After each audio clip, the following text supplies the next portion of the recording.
Desde hace varios meses se ha incrementado una especie de juego político entre la oposición al gobierno Petro y el gobierno, que consiste en replicar noticias falsas de orden económico para generar una especie de pánico entre la ciudadanía y crear una sensación de que el país va mal en esta materia.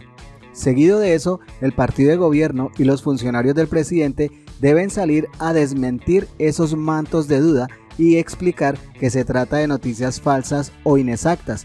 Pero todo esto ocurre porque la verdad es que en la economía son las cifras y los indicadores económicos los que revelan la verdad de la situación actual.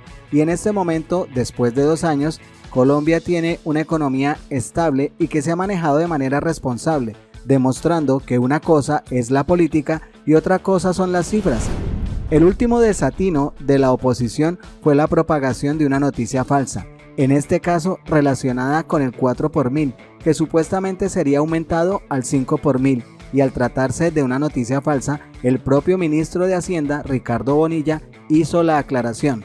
Respecto a lo que ha venido circulando en el día de hoy, tengo que informarle a la opinión pública y medios de comunicación que aún no existe documento oficial del plan de financiamiento. Todo lo que hay es una simple especulación. Lo que sí también puedo aclarar es que en ningún momento allí se va a tocar el 4 por mil y no se va a transformar de ninguna manera en 5 por mil. Eso es solamente especulación. Por otro lado, el ministro explicó varias decisiones que se avecinan en materia económica, que no serán muy populares que digamos, pero que nuevamente habrá que tomar gracias a la pésima gestión del expresidente Iván Duque. La inflación más alta que tuvo este país fue 33%. Cuando toda América Latina estaba en hiperinflaciones del 150, 200, 300%. Es decir, cuando uno iba a otro país latinoamericano y entraba a una librería y se encontraba con el mismo libro y 4 precios distintos. No habían tenido tiempo de cambiar los precios. Entonces uno podía en las librerías escoger el libro con el precio más bajo, sabiendo efectivamente los fenómenos de la inflación. Pero ¿qué más pasaba con la inflación, con la hiperinflación? Que normalmente las mujeres, y en este caso son las mujeres, salían todos los días con una bolsa colgada vacía y regresaban por la noche con la bolsa llena a la casa. La razón, compraban donde fuera lo que encontraran porque después les valía 3 veces más en el mismo día. Esa era la hiperinflación. Entonces había un comportamientos de ese estilo que eran típicos de los países donde no había estabilidad de precios.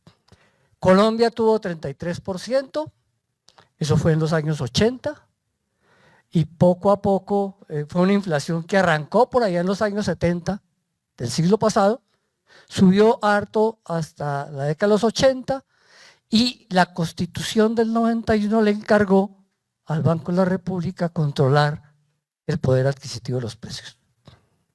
De ahí nació esta relación con la política monetaria y que la inflación tiene control monetario.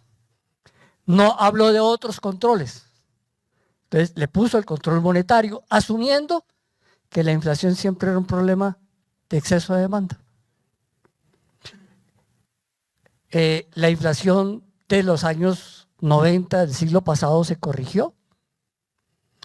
Comenzó a bajar después de la función del Banco de la República y llegamos al 98-99. Colombia tuvo una recesión. Colombia ha tenido 3 recesiones también en todo este periodo. La de 1929-30, 1998-99 y el COVID. 3 recesiones. En el 98-99 la recesión aterrizó la inflación. Bajó de 18% a 9% en un solo año. A partir de entonces, el objetivo de la inflación era mantenerla en un dígito. Y así se logró mantener en un dígito hasta el 2021. En el 2021 El COVID nos volvió a aterrizar la inflación, esto por debajo de 2. Pero tan pronto se despertó el país del COVID, la inflación se disparó. Y aquí tenemos un poco la situación gráfica de cómo fue que fuimos creciendo. Salimos de una inflación de 2% y llegamos hasta el 13,34 en marzo del 2023. ¿Qué subió en Colombia? Subieron los alimentos, subieron los abonos y fungicidas.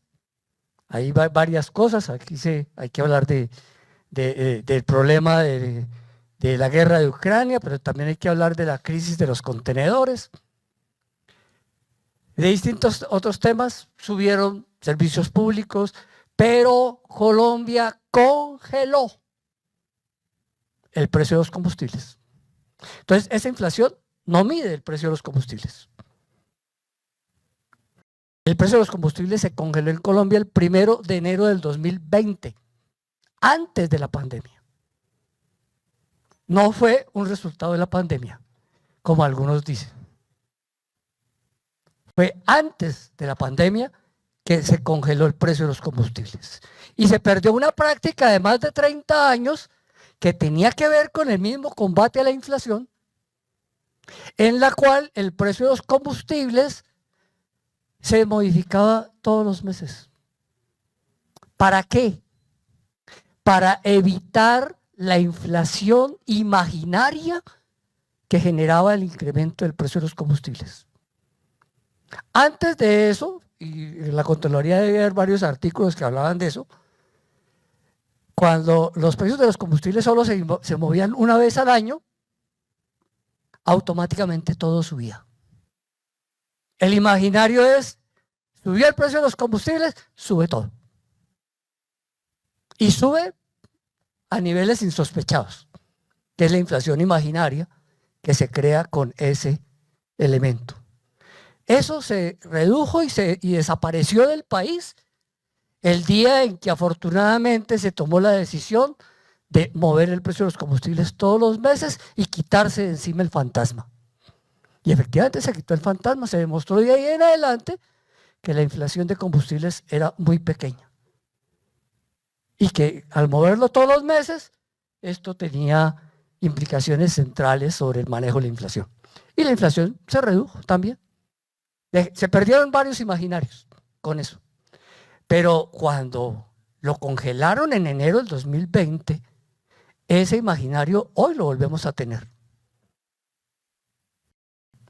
Que la inflación de combustibles va a disparar la hiperinflación en Colombia, etc.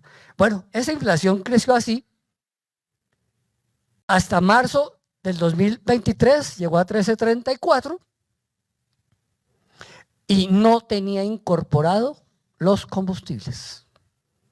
Por lo tanto, el combate contra la inflación de ahora, de estos años, es un combate en el cual combatimos el resto de precios, pero nos queda el de combustibles.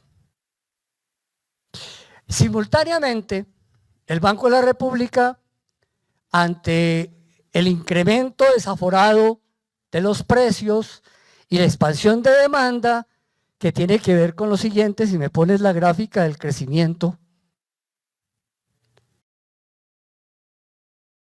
la gráfica del crecimiento, mire cómo ha crecido Colombia. Bueno, la gráfica del crecimiento que nos dice que Colombia en los últimos 20 años, o lo que va corrido de este siglo, tuvo una recesión, 2020. Una recesión en la cual el COVID nos llevó al menos 7%. Y automáticamente el crecimiento y la recuperación es en U. Volvimos a crecer rápidamente y crecimos 2 años, el 2021 y el 2022. La pregunta es ¿cómo crecimos? Porque eso que se disparó ahí en crecimiento, crecimos al 11%, al 7%, eso que se disparó ahí en crecimiento, disparó la demanda. Eso que se disparó allí inmediatamente tuvo acciones sobre la inflación.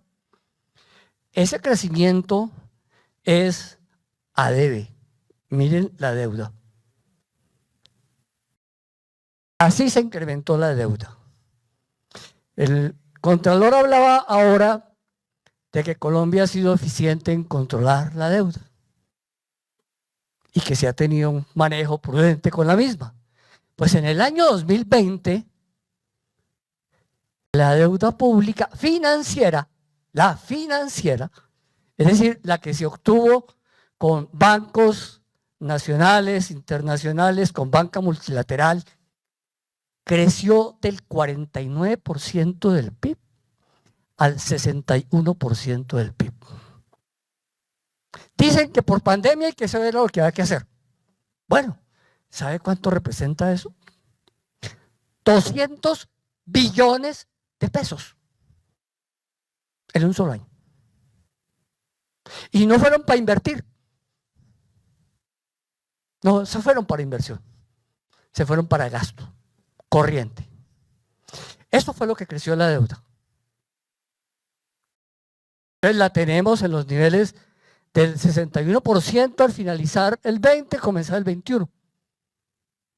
De ahí viene la necesidad imperiosa de controlar el crecimiento de la deuda y lo que eso también implica en materia de tasas de interés, que también es un efecto inflacionario. Complementario con eso, Colombia perdió la calificación de inversión. La perdió con 2 de las 3 calificadoras en el año 21. Hoy todavía tenemos esa pérdida de calificación en esas 2 calificadoras y la tercera aún no la mantiene. Pero la tercera nos dice, podemos tener serios problemas porque Colombia tiene que pagar la deuda. Y la regla fiscal lo que dice es que hay que pagar la deuda. ¿Cuál? ¿La financiera o la no financiera?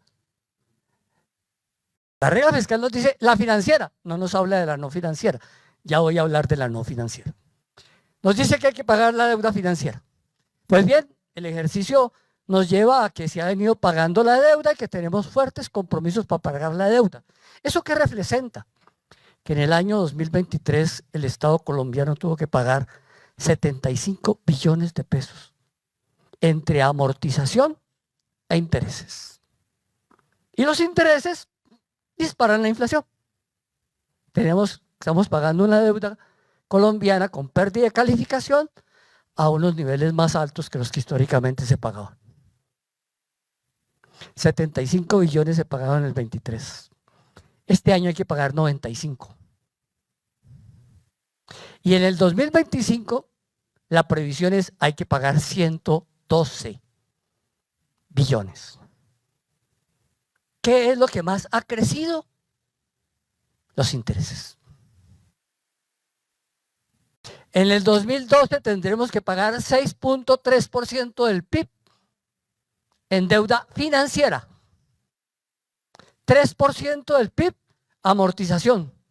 3.3% del PIB, intereses. Entonces, estamos cubriendo la deuda, pero estamos ante un riesgo real de que los ingresos que tenemos son los mismos. Como el país se endeudó y no fue para inversión,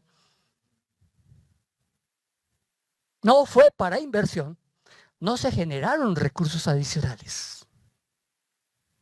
Estamos pagando con los mismos recursos que vive el país, así tenga 2 reformas tributarias en el 21 y 22. Esos recursos adicionales no nos dan más allá que ingresos por el 16,5 o 17% del PIB. Y de ahí tiene que salir para pagar la deuda. Pero también tiene que salir para inversión y para mantener la inercia del Estado. Entonces, la discusión de este año será cómo es el presupuesto del 2025. Pero me voy a volver al tema de la inflación. Dejo la discusión de presupuesto, no la voy a tocar aquí. Y me disculpan por el tema. Solo dejo abierta la puerta. El problema real está en esta deuda. Pues bien, estamos controlando la inflación y volvamos a la gráfica de tasa de intervención Esa. Así creció la inflación. La línea azul. Por supuesto, creció antes que el Banco de la República comenzara a subir la tasa de intervención. Pero aquí está la senda. Comenzó a subir la inflación, llegó al 13.34 y un poco más tarde el Banco de la República comenzó a subir la tasa de intervención, en algunos casos subiendo hasta 100 puntos en una sola reunión. Para subir fue rápido, para bajar no. Y llegamos hasta el 13.25, también en marzo del 2023. Llegamos a la cumbre, a ambas cumbres en marzo del 2023. Luego viene el control de la inflación. La inflación comenzó a bajar, sigue siendo la línea azul, y ya la tenemos en 6.86. Cuando nos dicen que la inflación en Colombia no ha bajado al mismo ritmo que en otros países, la pregunta es, ¿qué es lo que no ha bajado? Bajó alimentos, bajó servicios públicos, bajaron otras cosas, pero tuvimos que subir la gasolina. El impacto de mover la gasolina, que hoy la tenemos a precio internacional, o que la ponemos otra vez a término de moverse, de fluctuar con los cambios internacionales, de precio internacional.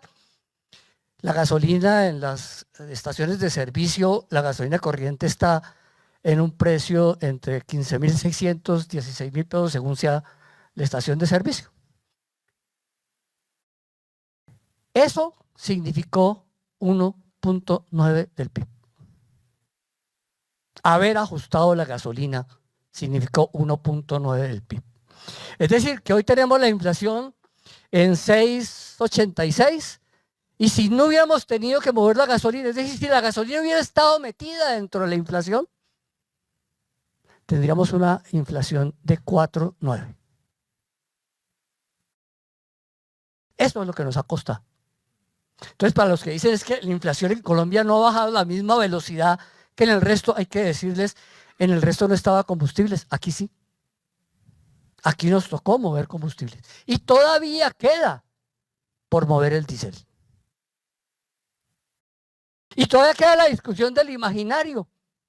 Es que si incrementamos el precio del diésel, en Colombia va a haber hiperinflación, porque todo va a subir automáticamente. Eso dicen los señores del transporte de carga.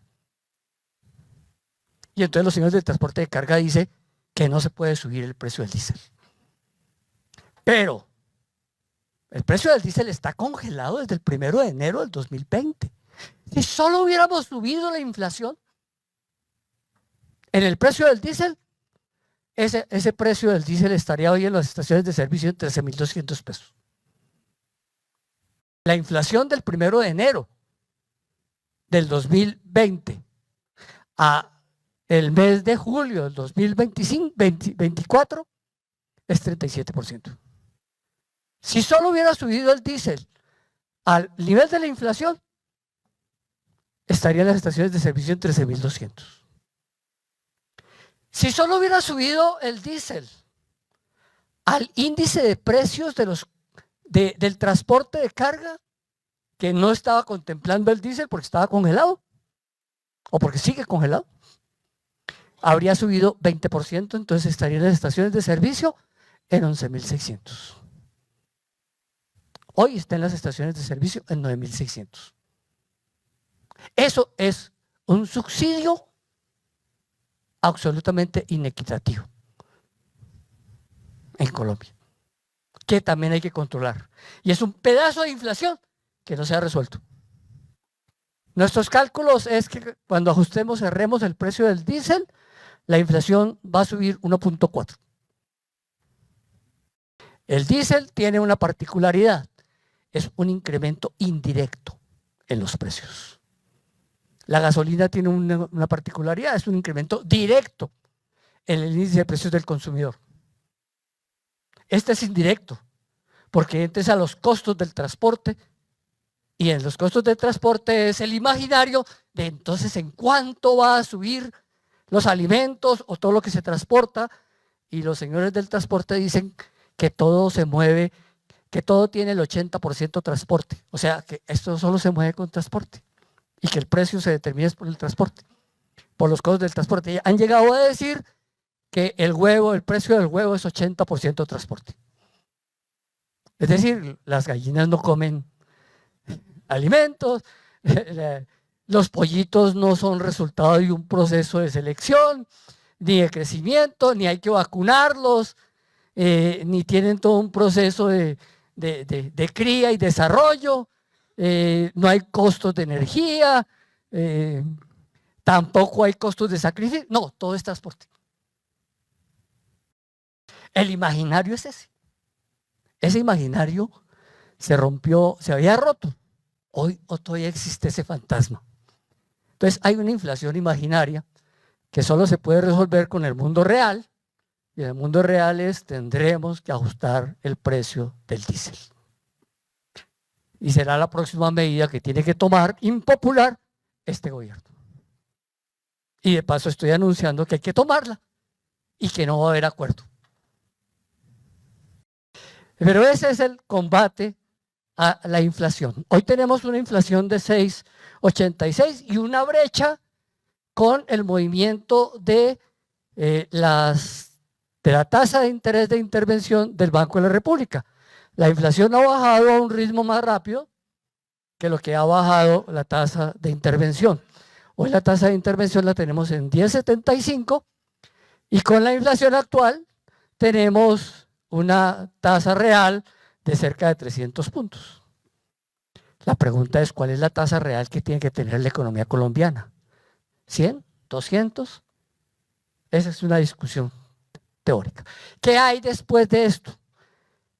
Que la inflación mensualmente ha venido comportándose en previsión de lo que pasó el 2023 con la gasolina.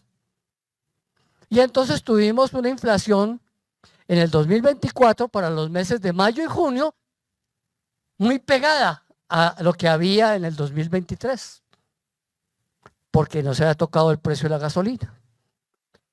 En julio tenemos que la inflación vuelve a bajar, porque en el 2023 se pasó de incrementar el precio de la gasolina de 300 pesos a 600 pesos. Y entonces, claro, el impacto de la inflación del 2023 fue menor, ya venía bajando, pero había un ajuste alto de gasolina. Vamos a seguir teniendo ese impacto en los meses de agosto y septiembre. No lo vamos a tener en el mes de octubre. En el mes de octubre del año pasado no se ajustó gasolina. Y entonces vamos a tener una inflación comparada difícil de obtener. La inflación del mes de octubre del año pasado fue 0,25. Es muy difícil que este año tengamos una inflación de menor de 0,25 en el mismo mes, pero vamos a seguir teniendo procesos de reducción de la inflación y todos esperamos que la inflación este año termine alrededor del 5%. La pregunta es, ¿y en qué terminará entonces la tasa de intervención del Banco de la República? Quedan 3 reuniones para mover la tasa de intervención. El mercado espera que cierre en 8,5. El mercado espera que cierre en 8,5. Para que cierre en 8,5 se necesita que en las 3 reuniones la tasa baje 75 puntos. El equipo técnico del banco está esperando cerrar en 9,25. Para que cierre en 9,25, las 3 reuniones cerrarán tasa de intervención en 50 puntos. Aquí dejo yo cerrada la intervención con una apuesta. ¿Se le creerá al mercado o al equipo técnico del Banco de la República? Si se cree al equipo técnico, vamos por 50 puntos todas las 3. Si se le cree al mercado, vamos por 75 todas las 3. Yo apuesto al mercado. Muchas gracias. Gracias por hacer parte de la comunidad Magenta Radio. Si te gustó el video, por favor compártelo, comenta y por supuesto darle like. Nos vemos en el siguiente video.